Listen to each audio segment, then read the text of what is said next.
மாலை வணக்கம் சொந்தங்களே. மீண்டும் ஒரு பதிவோடு உங்களை எனக்கு என்னென்னா நீங்கள் தந்த வரவேற்பு மிகையாமல் இருந்தது. ஸோ அப்போ சில சில விஷயங்களை நான் கதைக்கிறது சரியான்னு பட்டுச்சு. அப்போ இன்றைக்கு முதல் தான் கதைக்க வந்தேன். நான் என்ன சொன்னேன், நான் நினைக்கிறது திரும்ப ஆட்டு பண்ணையில் நிற்கிறேன். என்ன காரணத்துக்குன்னா சில விஷயத்தோடு ஆரம்பிக்க அது நல்ல நல்ல சத்தமாக கேட்குது. என்னென்னா தீபாவளி வருது, அப்போ கொஞ்சம் ஆட்டை கொண்டே இறைச்சி கொடுவோம் யோசிச்சு நான். அப்போ இங்கே மறியல் இங்கே கொஞ்சம் கிடாயல் நிற்கிது. அப்போ ஏன் தீபாவளிக்கு ஆட்டை கொண்டு இறைச்சி கொடுப்போம்னு சொன்னால், அது நாங்கள் கட்டாயம் கொண்டாட வேண்டிய ஒரு கொண்டாட்டம் தீபாவளி. அதுவும் ஆடு அடித்து அது என்னட்டு ஆடு பண்ண இருக்க நான் ஆடு விற்கிறேன்னா நான் சொன்னேன்டா இன்னும் கொஞ்சம் சத்தமாக கேட்கும். என்ன காரணம்னு சொன்னால், நல்ல ஆடு அடித்து நல்லபடியாக குழம்பு வச்சு நல்லா புதுச்சட்டையெல்லாம் போட்டு கொண்டாடணும் தீபாவளி. என்ன காரணம் என்று சொன்னால், தீபாவளி தமிழருக்கு ஒரு மாபெரும் சிறந்த நாள்.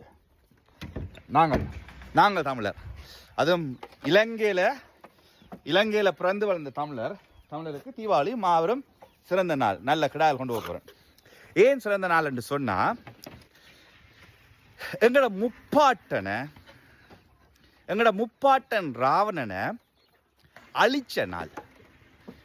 அப்போ எங்கட சொந்த முப்பாட்டன் ராவணனை குமரிக்கண்டம் கோல்டன் வருஷம் தரமான ஒரு குமரிக்கண்டத்தை ஆட்சி செய்த மன்னன் ராவணன் சிவபக்தன், அவனை அழிச்ச நாளைத்தான் நாங்கள் தீபாவளி என்று கொண்டாடுறோம்.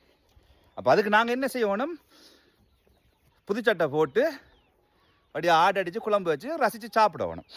ஏன் சொல்கிறேன்டா, இதே இன்னொரு நாளை இன்னும் கொஞ்ச நாளில் நீங்கள் கொண்டாடுவீங்க, நாங்கள் கொண்டாடுவோம்.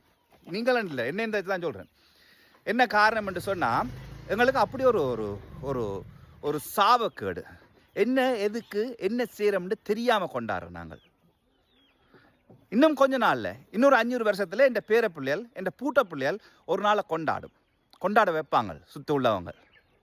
உங்களை எல்லாருக்கும் தெரியும் அது என்ன நாள்னு சொல்லி. அப்படி ஒரு சாபக்கேடு வராமல் பாருங்க.